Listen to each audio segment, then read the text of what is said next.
সুপ্ৰভাত জনাইছোঁ সকলোকে।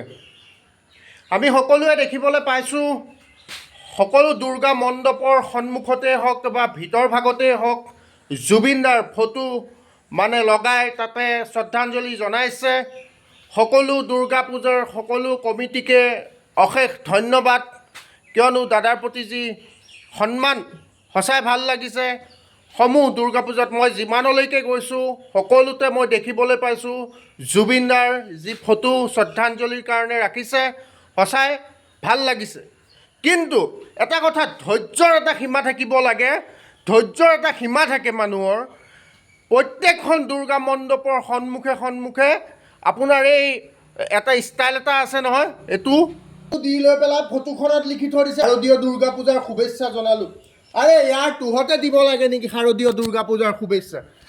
ইহঁতকেইটা লাগিলে মানে এই গান বি দিখা দেগা, এই কথা এটা আছে নহয় হিন্দীত, এই এনেকুৱা নিচিনা হৈছে। ইহঁতকেইটাকো দেখি আমনি লাগিছে, অশান্তি লাগিছে। এতিয়া চাওক, এটা কথা এটা চাওক, এই বেনাৰ পোষ্টাৰবিলাক যে ইহঁতে লগালে, আজি ধৰি লওক আজি প্ৰায় 5 দিনমানৰ আগতে লগাই দিছে ইহঁতে বেনাৰ পোষ্টাৰ, দুৰ্গা পূজা আৰম্ভ হোৱাৰ 5 দিন আগত। অৰ্থাৎ জুবিনদাৰ যি সময়ত মৃত্যু হৈছিল সিহঁতৰ প্ৰচেষ্টা সেইটোৱে আছিলে যে বেনাৰ এখন লগাম, ৰাইজৰ মাজত ইহঁতক নিজকে নিজে দেখুৱাব। আৰে চোৰহঁত চালা চোৰ বুলিয়ে ক'ম। ইহঁতৰ চালা কোনো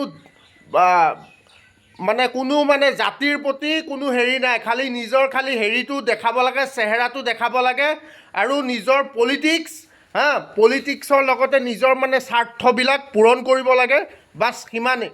আৰে তহঁতে কি শাৰদীয় দুৰ্গা পূজাৰ তহঁতে শুভেচ্ছা দিব লাগে নেকি? শুভেচ্ছা আমি লৈ ল'ম। প্ৰথম অসমখনত চালা কমচে কম যদি জুবিনদাৰ কাৰণে যদি তহঁতে এখন বেনাৰ এখন লিখি লৈ পেলাই কাষতে যদি তোৰ ফটোখন লগোৱা হ'লেও ভাল লাগিলে হয়।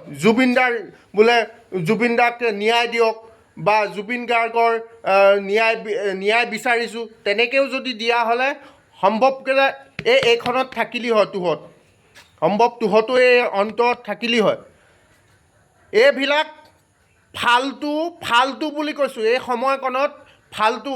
কিছুমানততো দেখিছোঁ একে জুবিনদাৰ ফটোখনৰ একে কাষতে ওলমাই দিছে, দুৰ্গা পূজাৰ শুভেচ্ছা দিছোঁ গান, দুৰ্গা পূজাৰ শুভেচ্ছা দিছোঁ কি বুলি ক'ম আৰু।